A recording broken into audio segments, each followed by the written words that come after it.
200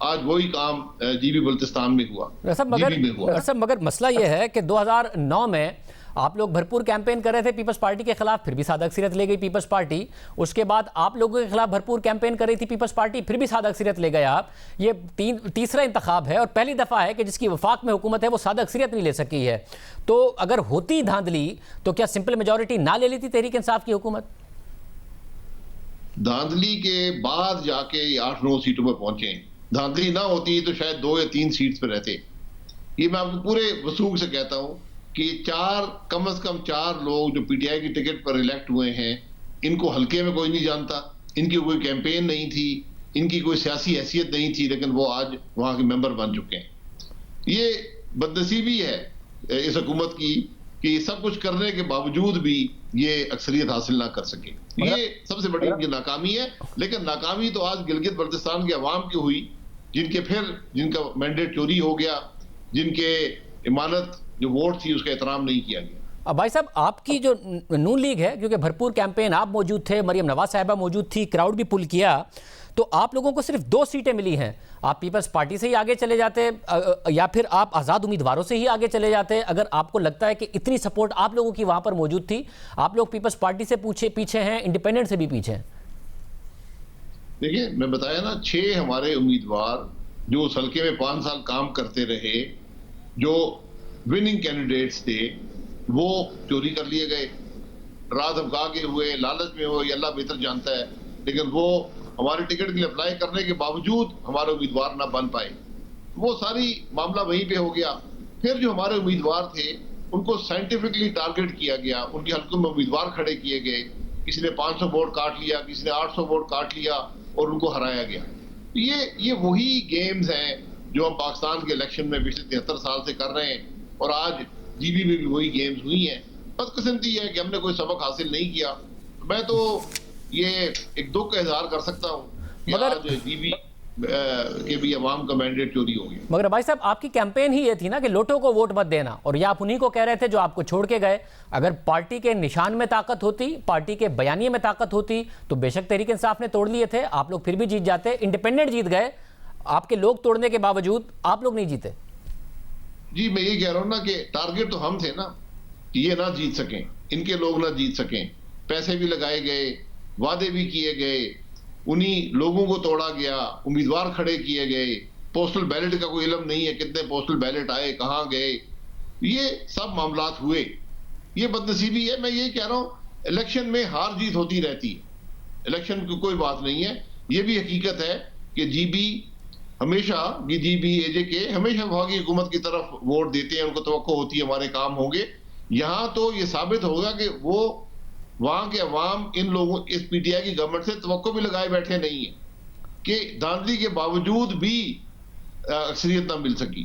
تو اگر دھاندلی نہ ہوتی تو پھر آپ رزلٹ بڑے فرق دیکھتے. اور صاحب مگر ایک سینئر جو آپ کی پارٹی ہے، آپ سینئر رہنما ہیں، اس کے علاوہ آپ کی پارٹی پرانی ہے، آپ پھر یہ بتا رہے ہیں کہ 2018 میں بھی آپ سے الیکشن چھین لیا گیا، اب گلگت بلتستان میں بھی آپ کہہ رہے ہیں آپ سے الیکشن چھین لیا گیا. تو پھر آپ کے ووٹر سپورٹر کو یا پھر آپ کے ایم پی ایز جو آپ کے ٹکٹ پر الیکشن لڑیں گے ان کو یہی پیغام ہے کہ آپ نہیں مینیج کر سکتے الیکشن جیتنا، 2023 میں بھی آپ سے چھین لیا جائے گا؟ جی بالکل یہی پیغام ہے.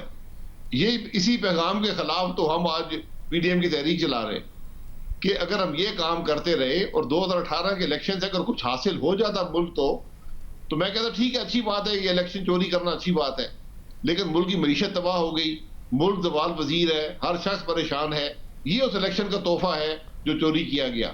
تو اب گلگت بلتستان کے عوام بھی اگلے سال اس حکومت کو بھگتیں گے. یہ بدنصیبی ہے. مگر بھائی صاحب اس پیغام کے ساتھ پھر آپ کی پارٹی میں ٹوٹ پوٹ نہیں ہوگی؟ کون کھڑا رہے گا پھر آپ کے ساتھ اگر پیغام یہ ہے کہ آپ کے ٹکٹ پر الیکشن نہیں جیتا جا سکتا؟ دیکھیں لوگ اصولوں کے ساتھ کھڑے ہیں. لوگ آج سمجھتے ہیں کہ الیکشن جیتنے کی بات نہیں ہے. لوگ یہ سمجھتے ہیں کہ جو بیانیہ ہمارا ہے کہ ملک آئین کے مطابق چلے، الیکشن میں دھاندلی نہ ہو، وہی پاکستان کی ترقی کا بیانیہ ہے. تو لوگ آج اس کے ساتھ کھڑے ہیں. فیئر الیکشن ہوں گے، رزلٹ آپ کے سامنے آئیں گے. انفیئر ہوں گے تو لوگ مقابلہ کریں گے. لیکن انفیئر جب الیکشن ہوں گے تو نقصان ملک کا ہوگا، نقصان اس کے عوام کا ہوگا جو ہم آج برداشت کر رہے ہیں. اس بات کی مجھے کم از کم یہ توقع تھی کہ ہم نے یہ سیکھا ہوگا، لیکن ہم اپنی حرکتوں سے باز نہیں آئے اور وہی کام کیے جو ماضی کے الیکشن میں کرتے رہے. سر مگر لوگ آپ کہہ رہے ہیں کہ لوگ سمجھ گئے ہیں، اصولوں کے ساتھ کھڑے ہیں، آپ کی اپنی پارٹی میں ڈسینٹنگ وائسز موجود ہیں جن کا خیال ہے کہ نواز شریف صاحب کا جب دل چاہتا ہے وہ فیصلہ کر دیتے ہیں. پہلے خواجہ آصف صاحب نے بتایا کہ انہوں نے کہا تھا کہ انکنڈیشنل ہم نے سپورٹ کرنا ہے، جو کہ آرمی چیف کی ایکسٹینشن کا معاملہ تھا، حالانکہ آپ اس کے مخالف تھے، آپ جیسے سینئر رہنما کی نہیں سنی گئی. پھر اب انہوں نے بیانیہ بدل دیا، اداروں کے سربراہ کے نام لے دیے. اب خبر آ رہی ہے کہ پارٹی کے اندر لوگ موجود ہیں جو اس سے خوش نہیں ہیں. تو یہ کوئی ڈیموکریٹک بات ہے کہ وہ آپ جیسے سینئر رہنماؤں سے مشورہ بھی نہیں کرتے، فیصلہ کر دیتے ہیں، پارٹی مکمل طور پر 180 ڈگری شفٹ لے لیتی ہے، پہلے ایکسٹینشن کو ووٹ دیتی ہے پھر ان کے نام لیے جاتے ہیں؟ دیکھیں ایکسٹینشن کی ووٹ جو تھی اس پہ ایک پارٹی نے فیصلہ کیا، پارٹی کے اندر 2 رائے موجود تھی. اس دو رائے جو تھی وہ اس قانون کو ایمنڈ کرنے کے متعلق تھی. جہاں تک جنرل باجوہ صاحب کی ایکسٹینشن کا بات تھی، اس پر پارٹی میں ایگریمنٹ تھا کہ اب حکومت نے اپنا اظہار کر دیا ایکسٹینشن کا، فوج نے اس ایکسٹینشن کو قبول کر لیا ہے، ایکسٹینشن ہونے دیں، قانون کو ایمنڈ نہ کریں کیونکہ اس کے نقصانات زیادہ ہیں. اس پر پارٹی میں 2 رائے تھی، بہرحال ایک فیصلہ ہوا، اس رائے کا احترام ہے، وہ فیصلہ پھر میرا فیصلہ بھی بن جاتا ہے. یہی سیاست ہوتی ہے، پارلیمنٹری نظام یہی ہوتا ہے کہ آپ اختلاف رائے کر سکتے ہیں لیکن جب جماعت ایک فیصلہ کر لے پھر اس کا احترام کیا جاتا ہے. اور آج میں آپ کو بالکل پورے وثوق سے بتانا چاہتا ہوں، یہ بیانیہ کہ ہم آئین کے لیے کھڑے ہیں، ملک میں آئین کی بالادستی ہونی چاہیے، الیکشن میں دھاندلی نہیں ہونی چاہیے، اس پر ہماری جماعت کا ہر ایم ایل اے، ہر لیڈر، ہر شخص، ہر ورکر، ہر ووٹر جو ہے اس پر متفق ہے. اس میں کوئی 2 رائے نہیں ہے. بہت شکریہ. شاہد خان عباسی صاحب ہمارے ساتھ موجود تھے. پروگرام میں ایک بریک شامل کرتے ہیں، ایک اور اہم خبر ہے اس پہ بات کریں گے تفصیل سے ایک بریک کے بعد.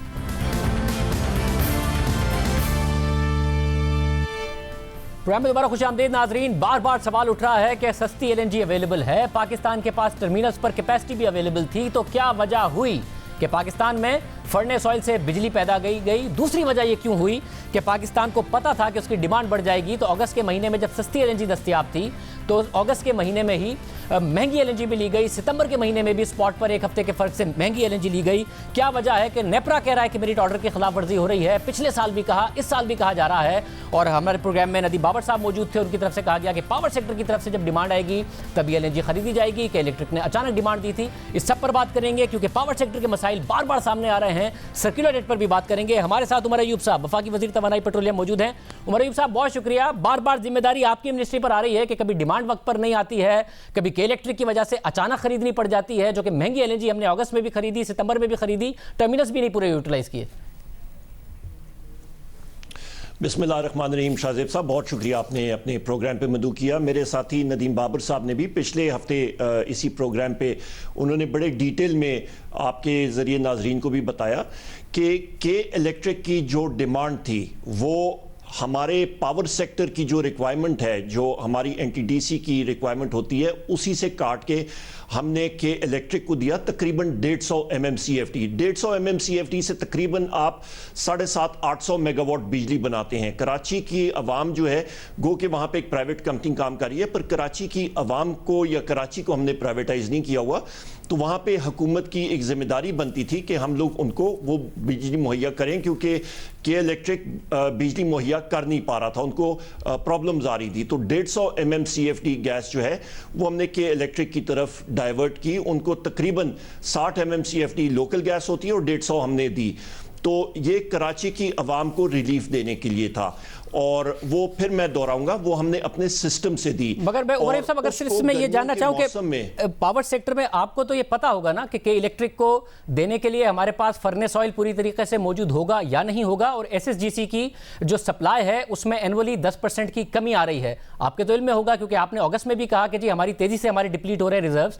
تو اس کے باوجود یہ بات جب جولائی میں اگست کے لیے ہم ایل این جی منگا رہے تھے اور ہمیں 5.7% پر ملا، تو اسی وقت ہم نے اگست کے لیے جولائی میں کیوں نہیں آرڈر کیا؟ کیونکہ جب اچانک کیا تو 9.3% پہ ملا. پھر اگست میں دوبارہ جب ہم نے ستمبر کے لیے آرڈر کیا تو 6.9% پہ مل گیا تھا، مگر سپٹمبر کے لیے کیا تو 10.8% پہ ملا. آپ کے تو علم میں ہوگا کہ الیکٹرک کو ضرورت پڑے گی یا نہیں پتا تھا؟ نہیں، کے الیکٹرک کی ڈیمانڈ نہیں آئی تھی، اور جب کے الیکٹرک کرائسس میں گیا وہاں پہ لوڈ ایشوز، لوڈ مینجمنٹ کے ایشوز یا لوڈ شیڈنگ کے ایشوز جو ہیں وہ انتہا پہ گئے، اور وہاں پہ سی جے صاحب چیف جسٹس صاحب نے بھی اس پہ ہیئرنگز شروع کی اور کے الیکٹرک. اور سب سے زیادہ اہم بات شاہ زیب صاحب یہ کہ وہاں پہ جو لوڈ شیڈنگ کا دورانیہ تھا کراچی میں وہ حد سے زیادہ بڑھ رہا تھا اور ان کے پاس انرجی کے سورسز نہیں تھے, فیول آئل کی بھی کمی تھی, لہٰذا ہم نے اپنی گیس جو ہے وہ کراچی الیکٹرک کے لیے ریلیز کی اور وہ جو تقریباً 750-800 میگا واٹ کی بجلی جو ہے وہ ہم نے پھر فیول آئل سے مجبوراً ہم نے بنائی. اور یہ بھی میں کہتا چلوں کہ یہ آپ پورے سال کی یا ایوریج بنائیں تو یہ تقریباً ہمارا فیول آئل کی جو یوزیج ہوتی ہے ہم نے اس سال تقریباً اس کو 4% پہ لے آئے ہیں. یہ پچھلے ادوار میں یہ تقریباً 20% اور 30% سے بھی زیادہ ہوتا تھا اور 2017 میں تو یہ 35% پہ تھا. اس لیے کہ پچھلے ادوار میں ایل این جی کے پلانٹس اتنے زیادہ نہیں تھے, 2018 میں اور ایل این جی کے پلانٹس آئے تو اس کو فیز آؤٹ ہونا چاہیے تھا. نیپرا آپ سے کہہ رہا ہے کہ جی میرٹ آرڈر کی خلاف ورزی کرتے ہوئے جب سستے ایونیوز موجود ہیں کیوں کیا جا رہا ہے, مگر آپ نے کہا کہ اچانک ان کو فیول آئل اویلیبل نہیں تھا تو فیول آئل ان کو پی ایس او نے فرنیس آئل دینا ہے یا ریفائنریز نے دینا ہے, تو آپ کو یہ پتہ نہیں تھا کہ ریفائنریز کے پاس فرنیس آئل نہیں ہے یا پی ایس او کے پاس انہیں دینے کو فرنیس آئل نہیں ہے, امپورٹ نہیں کیا ہوا اور ایس ایس جی سی بھی ان کی سپلائی ڈیمانڈ نہیں پوری کر سکے گا تو ہمیں اگست میں جا کے اور سپٹمبر میں جا کے ان کو گیس دینی پڑے گی, اس لیے ہم جولائی میں ہی آرڈر کر لیں کیونکہ سستی مل رہی ہے. یہ آپ کو نہیں پتا تھا؟ نہیں دیکھیں, میں تو کے الیکٹرک کا ترجمان یا وہ نہیں ہوں یا چیف ایگزیکٹو نہیں ہوں, میں تو ministry of power of petroleum کو دیکھتا ہوں. جو ان کو ضرورت تھی وہ ہم نے دی اور بلکہ ضرورت سے زیادہ دی. ان کو ہم نے فیول آئل بھی دیا, اپنی ٹینکیوں سے اٹھا کے ان کو فیسلیٹیٹ کیا, اپنی گیس جو ہے ہم نے دیا. اور کس کے لیے دیا؟ کہ الیکٹرک کے لیے نہیں, کراچی کی عوام کے لیے کہ ان کو. مگر عمر یوسف صاحب یہ مسئلہ پہلی دفعہ نہیں ہوا نا, ہم نے اپنی پوری پلاننگ کی ہوئی. مگر یہ مسئلہ کراچی الیکٹرک کا عمر صاحب اگر یہ سب سے بڑا بحران جو تھا یہ اس سال بہت زیادہ ہوا تھا. عمر صاحب مگر یہ مسئلہ پہلی دفعہ نہیں ہے, جون میں بھی یہی ہوا اور جون میں بھی آپ کے پاس ان کو دینے کے لیے فرنیس آئل نہیں تھا اور انہوں نے ایل این جی مانگی. میں دکھاتا ہوں مونی سلوی صاحب نے کیا کہا تھا. ہمیں 200 MMCFD جو ایس ایس جی دیتا ہے اگر وہ دی جائے تو اس کے ساتھ ہمیں 4,500 ٹن پر ڈے تیل دیا جانا چاہیے, جس کے حساب سے ہمیں تقریباً پورے مہینے کا 1,30,000 ٹن تقریباً فرنیس آئل بنتا ہے جو ہمیں ملنا چاہیے. پی ایس او نے ہمیں یہ بتایا تھا کہ ابھی تیل ہم کو جو ہے نا ہم نہیں دے پائیں گے کچھ یا کم کوانٹٹی ہوگی اور آپ آر ایل این جی کے اوپر ریلائی کریں, تو ہم نے اس وقت پھر امیجیٹلی فیڈرل گورنمنٹ کو بتا بھی دیا تھا کہ یہ ریکوائرمنٹ ہے. اور میں پھر یہ کہوں گا کہ کیونکہ خیال یہ تھا کہ کیونکہ آر ایل این جی ہم کو مل جائے گی تو اس لیے کوئی جنریشن کا شارٹ فال نہیں آئے گا. نہیں, پی ایس او نے آپ کو کیا کہہ کے بتایا کہ وہ نہیں دے پائیں گے آپ کو آپ کی ڈیمانڈ کے مطابق فرنیس آئل, کیا کہہ کے بتایا؟ انہوں نے کہا کہ ریفائنری کے پاس انوینٹری نہیں ہے, ہم نے ساری انوینٹری ڈائیورٹ کرنے کے لیے کہہ دیا کیونکہ ان کو ایک یہ ایشورنس تھی کہ آر ایل این جی دستیاب ہے اور وہ مل سکتی ہے. تو میرے خیال میں ان کا خیال یہ تھا کہ اگر کوئی تھوڑا بہت شارٹ فال ہوگا تو آر ایل این جی سے پورا ہو جائے گا. اور صاحب انہوں نے جون میں بھی یہی کہا کہ کیونکہ فرنیس آئل دینا تھا ہمیں ریفائنریز کے پاس تھا نہیں, کیونکہ ریفائنریز ظاہر ہے فرنیس آئل ایک بائی پروڈکٹ ہوتی ہے اور ریفائنریز کی کیونکہ ویسے کنزمپشن نہیں تھی جس کی وجہ سے پیٹرول کرائسس بھی ہم نے دیکھا کہ پیدا ہوا, آرڈر نہیں ہوا تھا. تو اس وقت بھی یہ مسئلہ ہوا ہے, اس سال میں 2 دفعہ مسئلہ ہوا ہے, 2 دفعہ آپ نے وقت پر یہ ڈیمانڈ نہیں پوری کی ان کی. نہیں, دو شاہزیب صاحب معذرت کے ساتھ 2 چیزوں کو مکس کیا جا رہا ہے. پیٹرول کرائسس یہ نہیں تھا کہ پیٹرول اویلیبل نہیں تھا, پیٹرول بے تحاشا اویلیبل تھا, پیٹرول پمپس کو مزید دیا گیا تھا, ڈیمانڈ بھی تھی, پیٹرول لوگ ہولڈنگ کر رہے تھے, لوگ ذخیرہ اندوزی کر رہے تھے جو باہر نکل آیا. ایک چیز. دوسری چیز جو یہ ہے کہ فرنس آئل کی ڈیمانڈ کے الیکٹرک نے لیٹ کی تھی اور اس کی وجہ ان کے خطوط بھی تھے, انہوں نے بہت لیٹ اپنی ایل سیز ایٹسٹرا کھلوائی تھی. ان کو اپنی پلاننگ جو تھی وہ بہتر کرنی چاہیے تھی اور اسی لیے ہم نے کراچی کی عوام کو, میں 12 بار یہی کہہ رہا ہوں کہ ہم نے کے الیکٹرک کو نہیں, ہم نے کراچی کی عوام کو فیسلیٹیٹ کیا ان کی ضرورت کو پورا کرنے کے لیے. مگر عمر صاحب آپ نے اپنی ایل این جی جو ہے وہ وہاں پہ ڈائیورٹ مگر جون الیکٹرک کی طرف. مگر یہ غلطی ہمیں جون اور جولائی میں بھی نظر آتی ہے کہ جب کے الیکٹرک نے آپ کہہ رہے ہیں کہ دیر سے ڈیمانڈ بتائی ہے, حالانکہ جنوری میں جو فرنیس آئل کی امپورٹ تھی اس کے الیکٹرک کے لیے بھی آپ نے امپورٹ پر پابندی لگا دی تھی کہ جی ہماری ریفائنریز سے آپ لیں گے, مگر ریفائنریز کے پاس ان کو دینے کے لیے تھا نہیں. تو آپ لوگوں نے 2 جولائی کو آرڈر کیا کہ 1,95,000 ton P S O furnace oil درآمد کرے گا, حالانکہ جون میں جو دوسرا ایل این جی ٹرمینل ہے وہ 269 MMCFD پر چل رہا تھا, 50% کیپیسٹی سے بھی کم, 600 آپ آپریٹ کر سکتے ہیں. جولائی میں وہ 360 MMCFD پر چل رہا تھا, یعنی 55 سے 60% کیپیسٹی پر. آپ اس وقت بھی ایل این جی منگا سکتے تھے. مونی سلوی جو سی ای او ہیں ان کے وہ بھی کہہ رہے ہیں ہمیں ایل این جی دے دیں, مگر آپ نے 1,95,000 ٹن فرنیس آئل منگایا مہنگا, حالانکہ نیپرا کہہ رہا ہے کہ آپ مہنگی کیوں خرید رہے ہیں. اس وقت آپ نے ایل این جی کیوں نہیں منگائی؟ بہت سستی مل رہی تھی, ٹرمینل پہ بھی کیپیسٹی موجود تھی. نہیں جو دیکھیں سب سے اہم چیز یہ ہے کہ ہم لوگ جب اپنی ڈیمانڈ فورکاسٹنگ کرتے ہیں تو کے الیکٹرک ایک انڈیپینڈنٹ کمپنی ہے, اس نے ہمیں اپنی فیول آئل کی آر ایف او کی ریکوائرمنٹ جب وہ دیتا ہے تو وہ پی ایس او کو دیتا ہے, اس کے مطابق منگائی جاتی ہے اور پی ایس او نے منگایا بھی. سب سے پہلی بات یہ ہے. اور جب ان کو جون میں بھی ہم نے ہی فیسیلیٹیٹ کیا تھا اور سپتمبر میں بھی ہم نے فیسیلیٹیٹ کیا, اور جب ایل این جی کی ان کو ضرورت پڑی تو میں بار وہی ریپیٹ کر رہا ہوں اور دہرا رہا ہوں کہ ہم نے اپنی ایل این جی جو ہے وہاں پہ ہم نے ڈائیورٹ کی. اس کی وجہ یہ ہے کہ کراچی کی عوام کو ہم نے فیسیلیٹیٹ کرنا تھا. مگر عمر یوسف صاحب آپ نے ایل این جی ڈائیورٹ ہی, میں سوال ہی کر رہا ہوں کہ آپ کے پاس کیپیسٹی تھی جون اور جولائی میں مزید ایل این جی منگانے کی, وہ آپ سے ایل این جی ہی مانگ رہے تھے, مگر آپ نے جولائی میں بھی 1,95,000 ٹن, کیونکہ ریفائنریز کے پاس تھا نہیں فرنس آئل, تو آپ نے فرنس آئل ہی منگا لیا, پھر مہنگی بجلی پیدا کی. وہ ایل این جی مانگ رہے تھے, آپ ایل این جی دے دیتے, آپ کے ٹرمینل پر کیپیسٹی موجود تھی, جیسے کہ اگست سپٹمبر میں آپ نے اچانک منگائی ہے. ہم نے ان کو مزید ایل این جی دی شاہ زیب صاحب, اور تقریباً 150 MMCFD ہم نے مزید ان کو ایل این جی دی.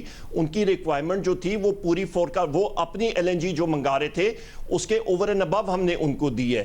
ان کی جو انڈیجنس گیس بھی ہے وہ بھی ہم نے پوری پرووائڈ کی. میں آپ سے یہ پوچھنا چاہ رہا ہوں, آپ نے جولائی میں فرنس آئل 1,95,000 ٹن کیوں منگایا؟ آپ کے پاس ٹرمینل پر کیپیسٹی 50% سے بھی کم آپریٹ کر رہا تھا, آپ نے مزید ایل این جی کیوں نہیں منگائی؟ بہت سستی مل رہی تھی. ہم نے آر ایف او اس لیے ہم لوگ منگاتے ہوتے ہیں, نمبر ایک کہ ہمارے فیول ٹینکس جو ہیں ہمیں مختلف لوڈ سینٹرز کو دیکھنا پڑتا ہے پورے ملک میں. لاہور ہے, فیصل آباد ہے, جہاں پہ وولٹیج سٹیبلٹی کے لیے بھی ہمیں آر ایف او استعمال کرنا پڑتا ہے, نمبر ایک. دوسری بات یہ ہے کہ آر ایف او ہم نے جب منگایا تھا وہ اپنی ریکوائرمنٹ کے لیے منگایا تھا. تیسری بات یہ ہے کہ آر ایف او جو ہم نے یوز کیا وہ پورے سال کی آپ ایوریج دیکھیں, اور میرے پاس ایک مہینے کی ایوریج موجود ہے پچھلے 3 سالوں کی. اس سال ہم نے پورے سال میں تقریباً 4% آر ایف او استعمال کیا ہے پورے فیول مکس میں. وہ 4% بھی کم ہے. وہ 4% بھی ایکسچیکر کو 35 ارب روپے اوپر پڑتا ہے, اور نیپرا کو سمجھ میں آنی چاہیے. نیپرا نے پچھلے اکتوبر میں بھی آپ کو کہا, اس سال بھی کہا ہے کہ یہ آپ غلط کر رہے ہیں, میرٹ آرڈر کی خلاف ورزی کر رہے ہیں. دوسری بات یہ کہ پہلی دفعہ نہیں ہے, سپٹمبر میں یہ مسئلہ ہوا ہے, جون میں یہ مسئلہ ہوا ہے, جب آپ کی حکومت آئی تھی اس وقت بھی مسئلہ ہوا تھا کہ ایل این جی کا وقت پہ آرڈر کرنا بھول گئے تھے ابھی کی طرح. اور دیکھیں میں نے غلام سرور خان صاحب سے کہا بھی تھا تو انہوں نے کہا تھا یہ آئندہ نہیں ہوگا.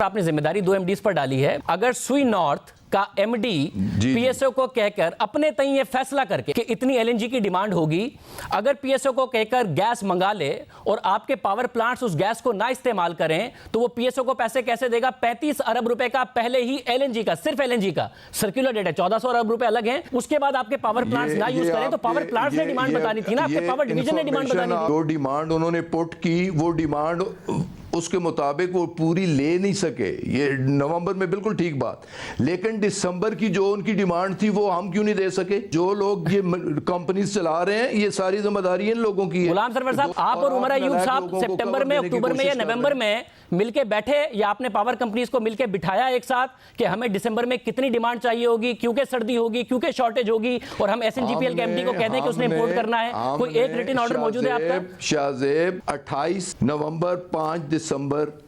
ایک ہفتے میں 2 سی سی او کی میٹنگ ہوئی. سی سی او کی میٹنگ میں نے خود چیئر کی, اس میں پاور سیکٹر بھی موجود تھا. ان سے فرم ہم نے ڈیمانڈ لی, 1 سال پورے کی ڈیمانڈ لی. ہمیں موقع تو دیں, آپ نے تو اس طرح ہم پہ بوچھاڑ شروع کر دی ہے. ہمیں موقع دیں کہ اب ہم نے فرم ڈیمانڈ لے لی ہے, اب فرم آرڈر ہم پلیس کریں گے. یہ آئندہ یہ مس مینجمنٹ, یہ میس آئندہ پیدا نہیں ہوگی. جی عمر ایوب صاحب, انہوں نے کہا آئندہ یہ میس نہیں پیدا ہوگی. سوئی ساؤتھ اور سوئی نارتھ کے ایم ڈی کو نکال دیا. ہم اس وقت بھی سوال کر رہے تھے کہ ڈیمانڈ تو پاور سیکٹر نے دینی تھی, وہ خود کیسے امپورٹ کر لیتے. پھر جون میں یہ مسئلہ ہوا, اب اگست سپٹمبر میں پھر مسئلہ ہوا کہ کہہ رہے کہ الیکٹرک نے اچانک, یہ بار بار کیوں ہو رہا ہے؟ میں پھر شاہ زیب صاحب میں پھر ریپیٹ کر رہا ہوں, ہماری تو ڈیمانڈ بالکل, ہمارا اپنا جو پاور سیکٹر کا ڈیمانڈ ہے, ہماری جو ڈسٹریبیوشن کمپنیز ہیں, ہماری جو جنریشن کمپنیز ہیں, ان کی تو ڈیمانڈ وہاں پہ تو کوئی ایشو نہیں ہوا, ہمیں پیدا ہوا تو وہ کے الیکٹرک کی وجہ سے ہوا. وہاں پہ ہمیں اپنی سپلائز جو ہیں ایل این جی وہاں پہ ڈائیورٹ کرنی پڑی. کراچی کی عوام کو ہم نے فیسیلیٹیٹ کرنا تھا اور وہ ہم نے عبور کیا اس چیز کو, وہ ہماری طرف سے نہیں تھا. ہم نے اپنی ڈیمانڈ پورے سال کی دی, ایک بات. دوسری بات, جو اس